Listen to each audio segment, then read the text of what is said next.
Good Morning Business, French Tech. Ça fait tellement plaisir d'être à Lille et dans les Hauts-de-France pour parler de French Tech, parce que c'est une région dont on reçoit beaucoup de représentants sur le plateau à Paris, beaucoup de représentants de la French Tech, et on est justement avec Sam Damani, le directeur général de la French Tech de Lille. Bonjour. Merci beaucoup d'être avec nous, parce que avant de recevoir aussi notre autre invité, le fondateur de Nirio, le robot que vous voyez déjà sur ce plateau, le robot industriel, Marc-Henri Frouin. Sam Damani, c'est quoi la French Tech lilloise et des Hauts-de-France en nombre d'entreprises, en poids dans notre pays? Parce qu'on en reçoit tellement sur le plateau qu'on est curieux. Bonjour Christophe, bonjour Sandra, je suis très heureux de vous accueillir sur la métropole lilloise. Et c'est vrai que l'innovation dans les Hauts-de-France et en particulier sur l'île métropole est incroyablement dense depuis 15 ans. C'est vrai. Ce qui fait qu'on est la 3e région avec une telle densité d'entreprises innovantes. C'est 1300 startups sur l'ensemble des Hauts-de-France. On a un barème qui s'appelle les French Tech 120, vous connaissez. Je crois qu'il y a 5 entreprises lilloises dans les French Tech 120. Dont 2 Next 40, et on a OVH qui est introduit en bourse depuis la semaine dernière. On peut citer Insect, Innovafeed, qu'on a déjà reçu. Thalys, absolument. Ouais, on est super fiers parce que c'est une dynamique de fond depuis 15 ans qui aujourd'hui porte ses fruits. Comment vous l'expliquez? C'est-à-dire comment on explique qu'il y ait cet écosystème gagnant, notamment dans les Hauts-de-France? Je pense que de base, c'est une terre entrepreneuriale. On a les vieilles familles industrielles qui étaient dans le textile, qui ont donné en partie naissance au retail. Et qui investissent avec les family office. J'ai vu qu'elles mettent beaucoup d'argent comme private equity ou comme dans les fonds de la French Tech. Il y a eu un alignement des planètes entre les politiques, le monde économique, de se dire il faut que cette terre devienne une véritable terre d'innovation, mais aussi d'entrepreneuriat. Et donc, depuis 15 ans, on a bâti cette culture. Et c'est pour ça qu'on a plein de bébés startups qui aujourd'hui commencent à devenir des adolescents startups. Alors, parfaite illustration de cette French Tech lilloise et puis de cette innovation. On va parler robotique avec vous, Marc-Henri Frouin. Vous êtes fondateur de Nirio. Vous avez amené Ned avec vous, l'un de vos robots. Et justement, avant de parler de vos produits plus précisément, vous, qu'est-ce qui vous a convaincu de rester dans la région, de développer votre start-up ici?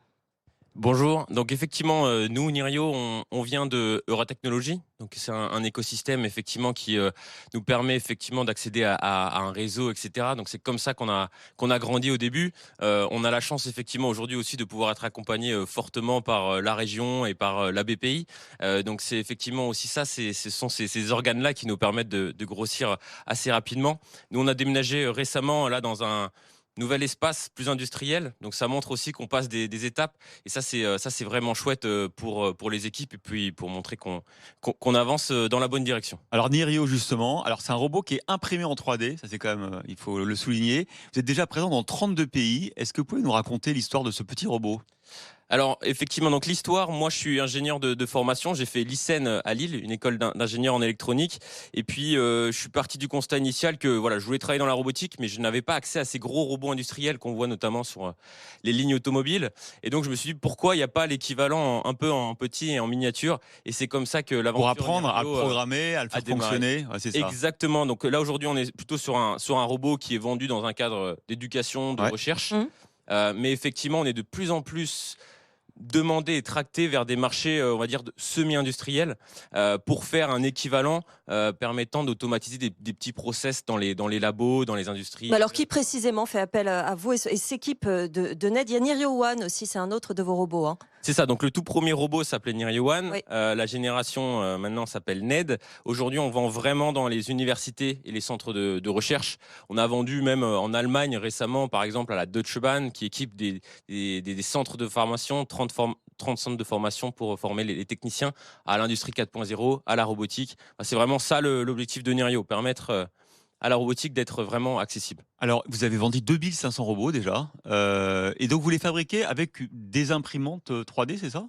Donc il y a une part effectivement du robot qui est faite en impression 3D, et c'est notamment un des sujets qui nous permet d'être ultra agile, même dans un secteur où on fait du hardware, parce que effectivement les pièces peuvent un peu évoluer en même temps que le robot évolue. Et donc ça, c'est effectivement une des forces qu'on peut avoir. Vous employez combien de personnes? Parce qu'on va le voir avec vous, Sam Damani, 28 000 emplois dans la French Tech lilloise. De votre côté, chez Nirio, vous êtes Nous, aujourd'hui, on est un peu plus d'une trentaine de collaborateurs. C'est appelé à augmenter, j'imagine. Bien sûr, on grossit à peu près x2 tous les ans. Sam Damani, on a aussi dans la French Tech des problèmes de tension sur l'emploi. Est-ce que c'est un domaine où il n'y a pas de chômage pour les gens qui sont qualifiés et compétents dans ce domaine? Alors oui, énormément, et de plus en plus avec le confinement, on a même tout un pan industriel. C'est pour ça qu'on est appelé aussi à soutenir la French Fab, donc de la French Tech à la French Fab, parce que l'industrie a compris que Bien cette sûr. digitalisation était importante, et donc les tensions sur l'emploi n'est plus uniquement réservée à l'innovation, à la tech, mais aussi à l'ensemble des secteurs qui ont compris que le digital était intrinsèquement dans leur modèle économique. Alors, encore un mot quand même de Nirio. Est-ce que donc c'est un outil à la fois pédagogique, c'est un outil de formation pour les ingénieurs, les écoles qui forment les opérateurs de robots industriels. Est-ce que vous avez envie un jour de grandir, c'est-à-dire de faire des vrais robots qui fabriquent des voitures? Parce que c'était votre rêve d'enfant, si j'ai bien compris. Oui, bah alors vous avez effectivement bien résumé mon rêve qui est toujours le même. Donc effectivement, on avance étape par étape, mais l'ambition de Nirio est effectivement très forte. Je pense que la robotique nous permettrait effectivement de réindustrialiser nos territoires, etc. Donc ça, c'est tout ce que peut porter aussi la politique et les messages politiques d'aujourd'hui. Mais donc effectivement, nous, on veut vraiment être un des acteurs de ça. Et donc on a une nouvelle génération de robots qui est aujourd'hui en cours de développement, qui arrivera 2022 justement pour être capable de commencer à attaquer ces marchés Ça industriels. veut dire que ce sont des robots qui, cette fois-ci, vont fabriquer des choses, des objets. Exactement. Ah ouais. Et donc nous-mêmes, on sera les premiers utilisateurs de nos propres robots.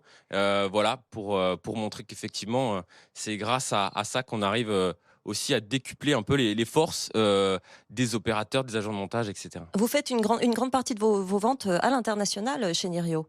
Ouais, on a tout de suite en fait commencé effectivement par des ventes internationales parce que voilà, les marchés aussi étaient.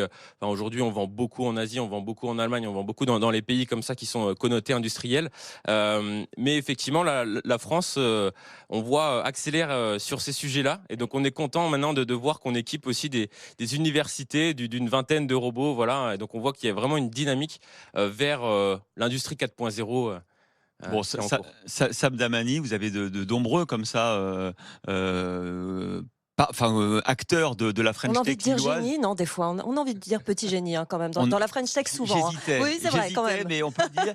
Et vous disiez aussi les passerelles avec l'industrie tout à l'heure. On sera avec l'une des plus vieilles entreprises de France, presque 500 ans, hein, Oui, les c'est fonderies de Souglan, qui se transforment grâce à la French Tech, grâce aux technologies Oui. dans l'entreprise responsable. On sera aussi avec le groupe WebHelp, qui n'est pas lillois, mais qui s'installe à Lille, et avec près de 500 emplois aussi.